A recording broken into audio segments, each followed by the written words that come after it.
Et puis voici l'autre côté de ce morceau de la machine, qui est le plus célèbre, la photo la plus célèbre de la machine denticitaire, qui est datée actuellement, dans la proposition de date actuelle, la plus répandue, c'est 1er siècle avant notre ère. Donc imaginez un objet archéologique qui fait de plus en plus parler de lui parce qu'il revient régulièrement. Par exemple, l'an passé, Google en a fait un doodle, l'a mis sur sa page d'accueil, c'était le 17 mai 2017, parce que c'était les 115 ans de la découverte de cette machine en Grèce.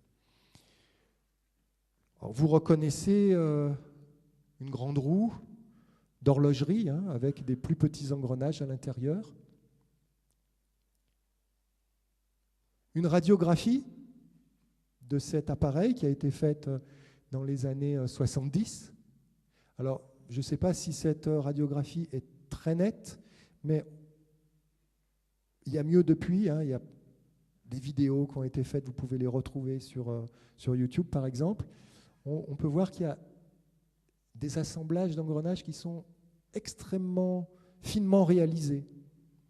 Ce n'est pas simplement, comme on le dit souvent, ce n'est pas simplement des engrenages chez les Grecs, des roues dentées parce qu'ils en connaissaient le principe et ils les ont faites en bronze et ils les ont assemblées. C'est vraiment un assemblage horloger très fin, très optimisé, très pointu. Ce n'est pas quelque chose de primitif.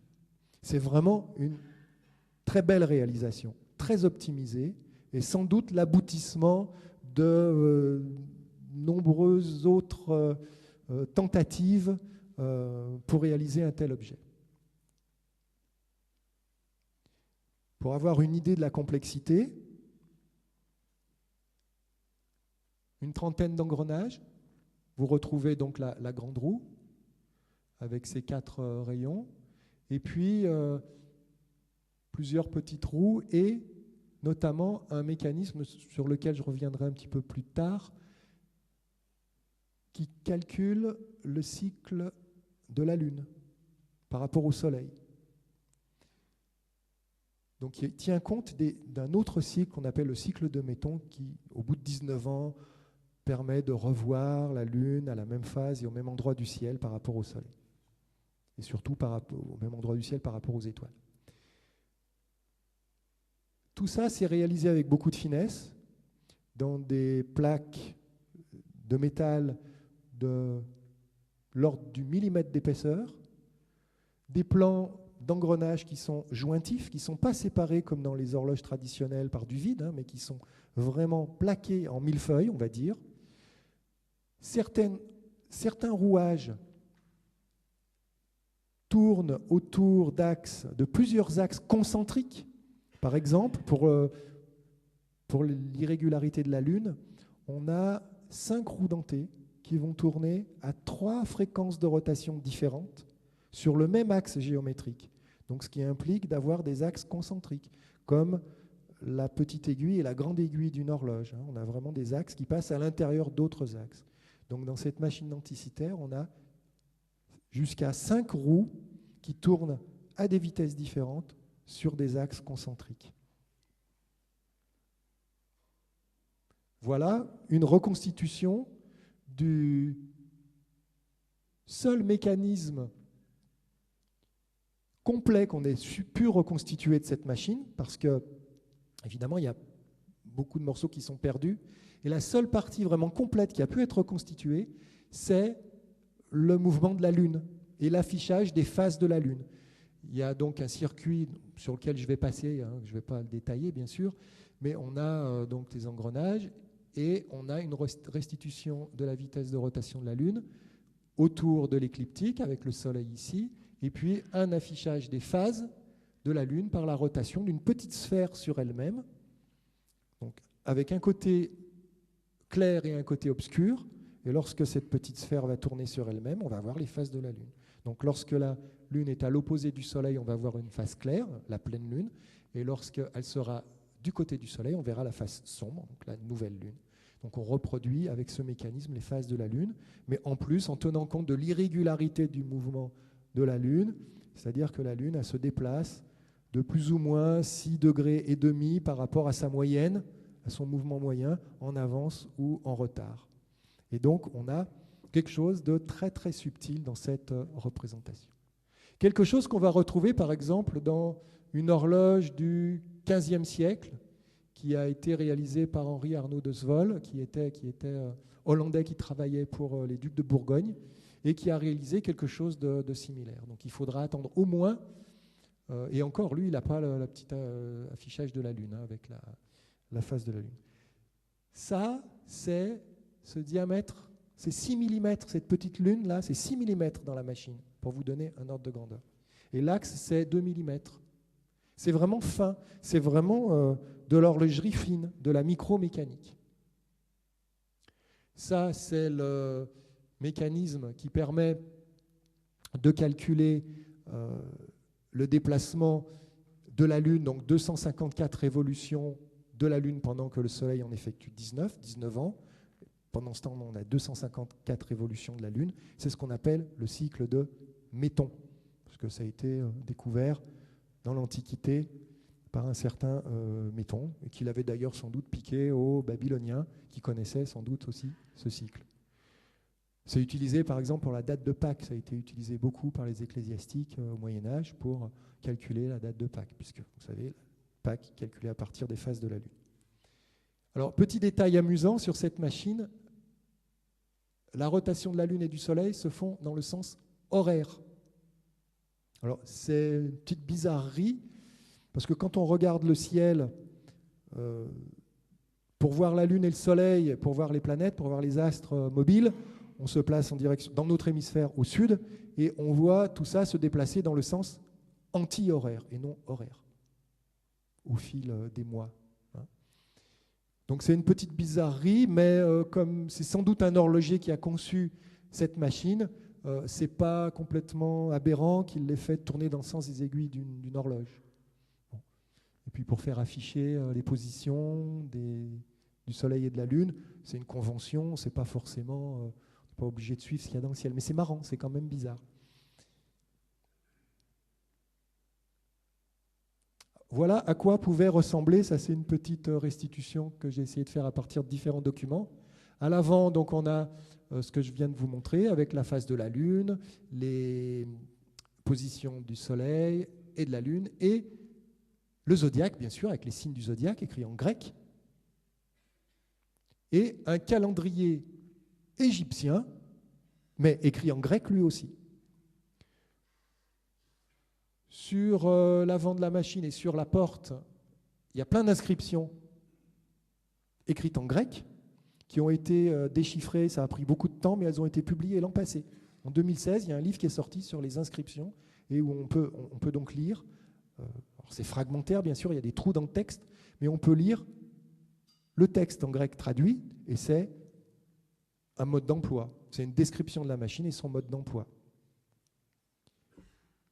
À l'arrière, on retrouve 2 cadrans en spirale, avec le cadran du Saros et le cadran du cycle de Méton.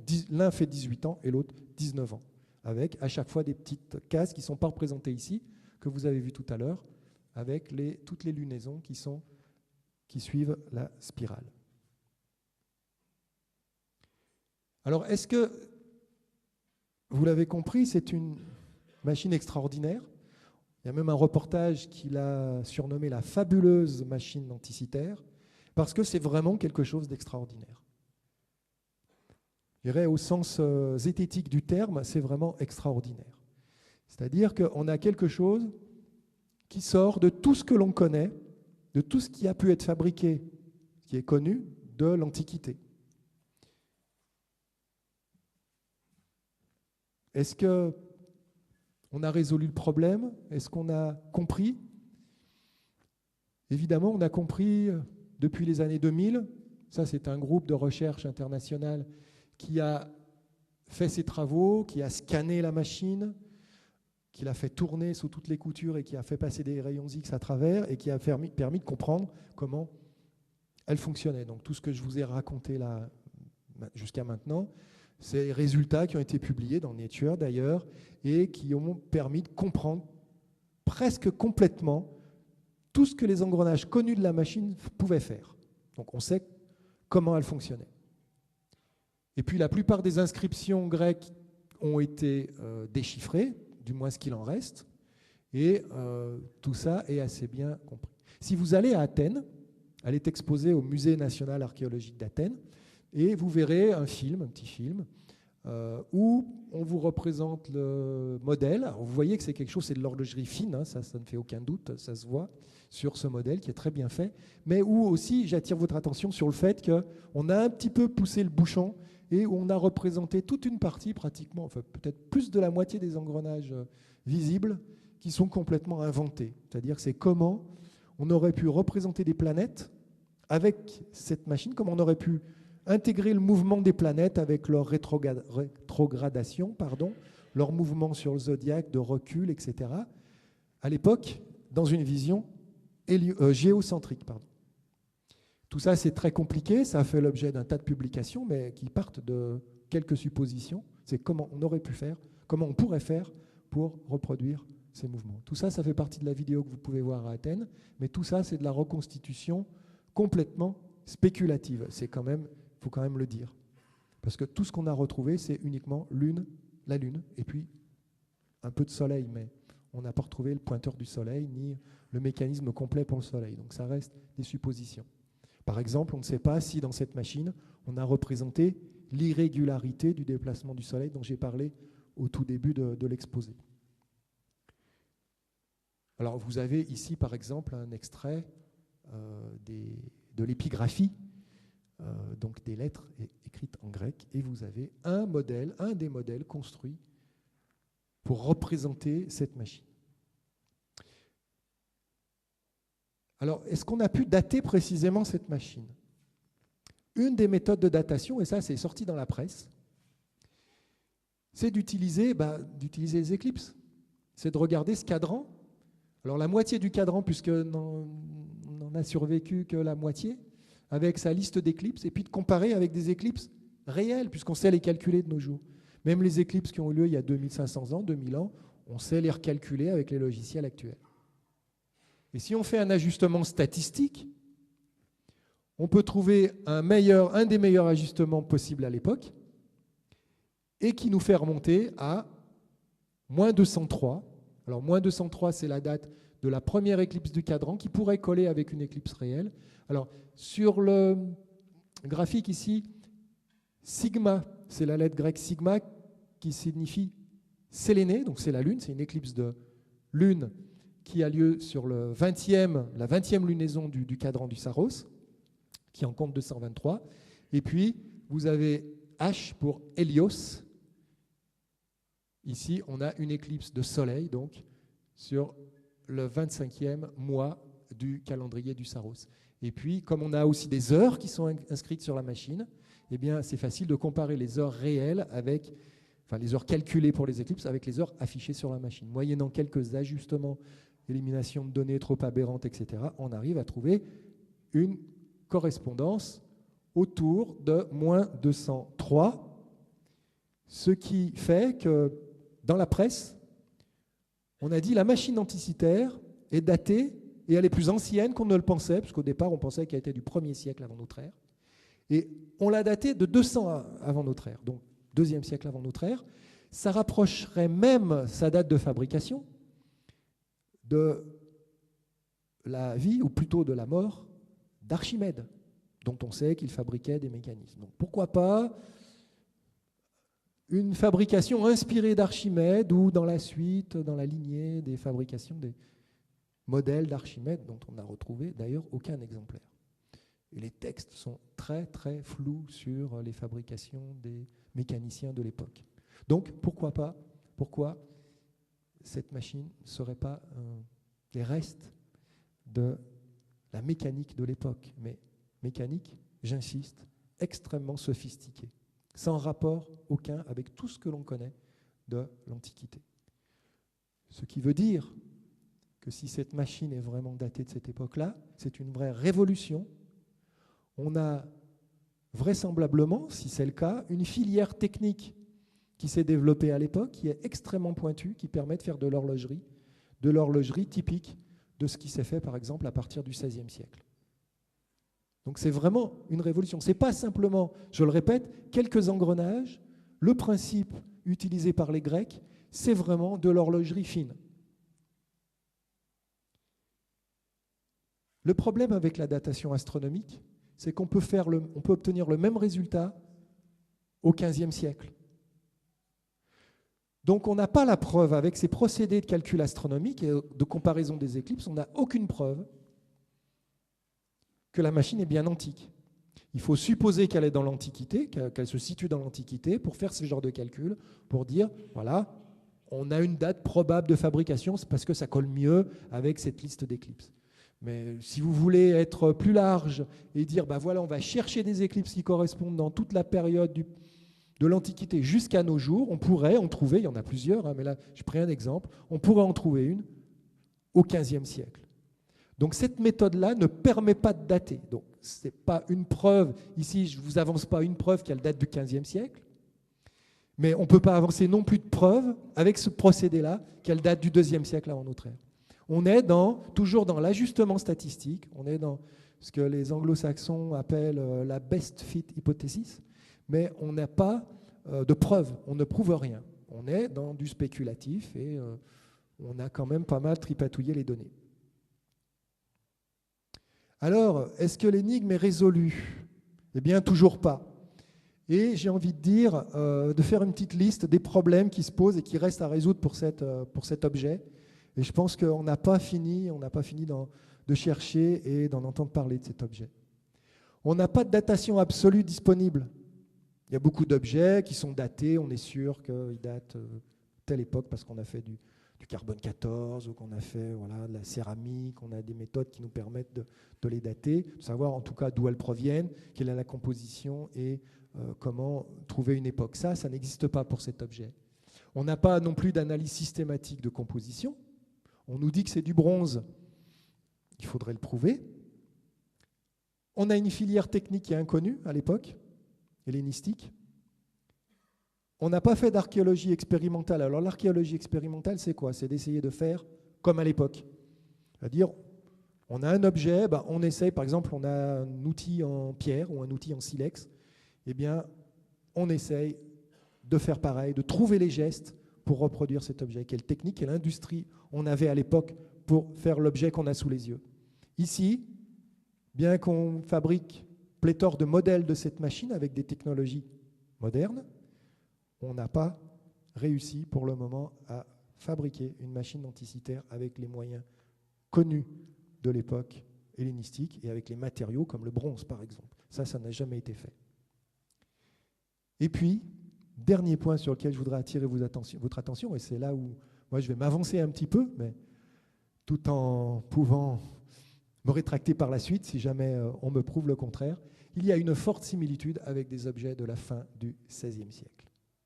Et notamment, le seul mécanisme qui a pu être reconstitué de cette machine, qui est le mécanisme d'affichage de la position et des phases de la Lune, ce type de mécanisme, on le retrouve seulement à partir du XVIe siècle dans des objets qui ressemblent étonnamment à ce qu'on a retrouvé d'Anticythère, avec une petite sphère en rotation pour représenter les phases de la Lune, sur des petites horloges qui ont la même taille et qui ont d'ailleurs des engrenages qui sont eux-mêmes aussi de forme triangulaire. Pour l'astronomie, quand on veut tailler des engrenages de grande taille, c'est plus facile de tailler avec la forme triangulaire qu'avec des formes d'engrenages plus élaborées. On a utilisé ces techniques jusqu'à assez tard d'ailleurs. Voilà d'autres objets qui datent tous du XVIe siècle, avec représentation. Alors, il n'y en a pas des dizaines, il faut faire les musées, il faut chercher un petit peu, et on en trouve quelques-uns. Ce qui veut dire, alors ça c'est Anticythère, avec l'interrogation sur la datation. Ça veut dire deux choses. Soit on a mal daté cet objet, et on s'est trompé, mais ça arrive souvent en science. il faudrait revenir dessus et ça correspondrait plutôt toute la filière technique, tout l'usage de cet objet. C'est une petite horloge astronomique, enfin, quelque chose qui y ressemble pour afficher de l'astrologie ou un statut social ou se faire plaisir, une commande, etc. Avec un hommage aux anciens, puisque c'est écrit en grec quand même. Ça, c'est une possibilité. Soit on a vraiment un objet qui est de l'époque hellénistique et qui est extraordinaire et qui remet en cause toutes nos connaissances sur l'Antiquité. Vraiment. C'est-à-dire qu'on avait une filière technique pour pouvoir le produire à l'époque. Et pas simplement des moulages à la cire perdus comme on peut voir dans tous les musées, et pas seulement des objets un petit peu grossiers, mais vraiment une horlogerie fine qui aurait été construite à l'époque. Mais pour ça, il faut